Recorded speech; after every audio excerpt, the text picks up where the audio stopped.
Bom dia, gente. Nossa aula hoje é sobre agricultura, né? Os sistemas agrícolas. Nós vamos falar da agricultura de maneira geral, alguns conceitos sobre a agricultura, a voz um pouquinho rouca, mas nada que venha atrapalhar. Eu dou início a essa aula. Nós primeiro temos que falar sobre os três tipos de agricultura: tradicional, a moderna e a contemporânea. Segue um patamar em relação ao grau de investimento, nível de investimento e ao grau de tecnologia utilizada, tá bom? Então vai assim, ó. A tradicional é aquela que tem nenhum ou baixíssimo investimento, tá bom? E nenhuma técnica apurada, nenhuma tecnologia, tá bom? A agricultura tradicional, a agricultura familiar, onde eu não vou ter técnicas e não vou ter investimento para poder ter uma grande produção e posteriormente uma grande produtividade, tá bom? Eu vou ter aí a agricultura moderna. Essas são grandes propriedades, certo? Que vai ter aí um investimento maior do que a tradicional, só que eu não vou ter uma especialização, né? Eu não vou ter técnicas bem apuradas para aumentar essa produção, tá bom? Mas já tenho aí uma evolução. E a contemporânea é aquela que eu vou ter grande investimento e grande uso de tecnologia, certo? Grandes propriedades que eu vou ter bastante investimento e bastante tecnologia, onde eu vou ter maciça produção e uma boa produtividade, tá bom? Vai seguindo aí um patamarzinho. Eu vou ter aqui dentro dessa evolução da agricultura, eu vou ter aí as revoluções. A revolução agrícola, quando eu dou início aí à entrada da máquina no campo, né? A mecanização no campo. A revolução verde, além da mecanização no campo, eu vou ter técnicas apuradas de plantio, certo? Vou ter aí a utilização de fertilizantes, de herbicidas, certo? Então eu vou ter aí uma adubação química também, algo que venha a agregar, que veio a somar junto com a mecanização. E a revolução biotecnológica, certo? É a questão dos alimentos, né? Melhorados geneticamente, os alimentos transgênicos, né? Para durarem mais, para produzir mais, serem resistentes a pragas, ter um maior valor de proteínas, por aí vai. São os alimentos geneticamente modificados. Lembrando que nem nada disso que eu falei é assim, tem uma e surge a outra, aquela ali do passado foi esquecida. Não. Vai só tendo um grau de evolução e quem investe mais vai ficando para frente, tá bom? Beleza? Eu tenho os sistemas agrícolas, né? Os tipos de sistemas agrícolas, certo? Que são esses. O primeiro, esse aqui, ó, de subsistência ou itinerante, é a agricultura familiar. É aquela que não vai ter grande investimento e aquela que não vai ter técnicas apuradas, certo? É aquela ali que não vou ter uma especialização. É a agricultura familiar. E não se engane, grande parte do alimento do brasileiro, quase 80%, vem da agricultura familiar. Por quê? Esses dois outros tipos de agricultura, a extensiva que está aqui embaixo, certo? E a intensiva, essa que está aqui no computador, certo? É o seguinte, a extensiva, ela vai ser assim, extensiva. A extensiva, eu vou ter aí grandes propriedades com maior investimento, mas não com especialização. Já a intensiva aqui, do meu lado, vai ter grandes propriedades, grande investimento e o alto uso da tecnologia. Tá bom? Por isso, veja, outra escadinha, né? Mas não quer dizer que acabou uma, chegou a outra que vai ser eliminada. Não.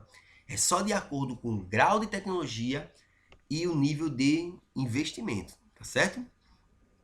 Eu vou ter aqui também para vocês, gente, esses daqui, ó. Eu tenho aqui a agricultura de jardinagem, essa que está aqui em cima, onde eu vou ter, assim, relevos mais íngremes, né? E eu vou fazer tipo terraços. Essas cadinhas são terraços. Por quê? Esses terraços vão ser para a água não levar a produção e não levar os nutrientes, e a água que vier aí a escoar por esse relevo, ela venha a ser armazenada nesses terraços, certo? Principalmente no que se fala na agricultura de jardinagem, que é a produção de arroz, que precisa de bastante água. Então, quando vocês verem esse tipo de recorte aí no relevo, nós chamamos que é uma técnica agrícola, nós chamamos de terraço, que é para poder a água não levar os nutrientes e não levar o solo, né? Os detritos do solo, tá certo? Eu tenho aqui embaixo para vocês os plantations, grandes propriedades, né? Latifúndios, né? Que temos como exemplo a cana-de-açúcar, bem pertinho aqui da gente, né? Grandes propriedades, gigantescas propriedades, mais de 100 hectares aí, com um só tipo de de produção, ou seja, com monocultura.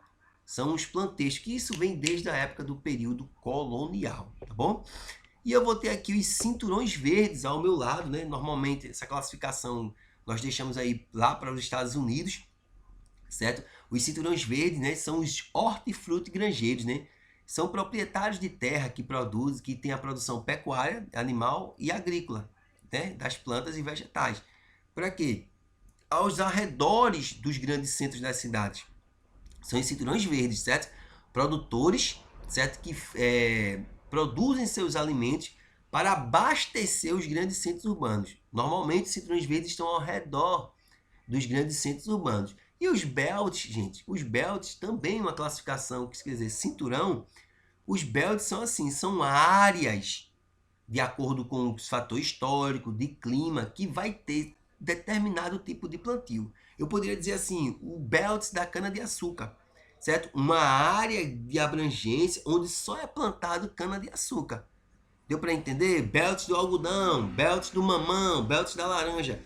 São áreas, né, grandes extensões, como se fosse um cinturão, tá bom? Onde tem esse tipo de plantio. Por quê? Por conta desses fatores históricos, questões de clima, questão de solo, de economia, que vai favorecer eu querer só plantar aquele tipo de alimento, tá bom? Então, ó, minha voz aqui tá um pouquinho rouca, né, como vocês podem perceber aí. Semana aqui foi um pouquinho ruim, tá bom? Esse nosso assunto, ele está no livro 3, tá bom? Certo? Nós estamos aí com o livro 3. Alguns assuntos do livro 3 não serão dados, por quê? Porque já foram com o SSA. Como é um assunto que tem sobre industrialização. Nós vimos as questões de industrialização, certo? Nas minhas aulas do SSA, tá bom? Na próxima aula nós vamos trabalhar aí a questão da agricultura e pecuária do Brasil. Lembrando que, Rafael, você não falou sobre pecuária agora, por quê? Porque quando nós formos falar, tá bom? Nós formos falar sobre a pecuária do Brasil, eu vou exemplificar de acordo com o que eu fiz aqui hoje. Porque é simples. Quando eu falar de pecuária, eu vou seguir a pecuária extensiva, certo? E a pecuária intensiva. Extensiva são os animais criados soltos. Intensiva são os animais criados dentro dos currais, dentro dos estabelecimentos, dentro dos aviários, dependendo da criação, tá bom? Eu tenho um alto uso de tecnologia, certo? Para esses animais terem uma grande produção. Por isso que eu vou deixar mais para a próxima aula, tá bom? Desculpa aí o tempo da aula, minha garganta aqui não estou bem esses dias, mas qualquer dúvida sobre essa introdução, certo? De agricultura, vocês sabem onde me procurar, tá bom? Abraço.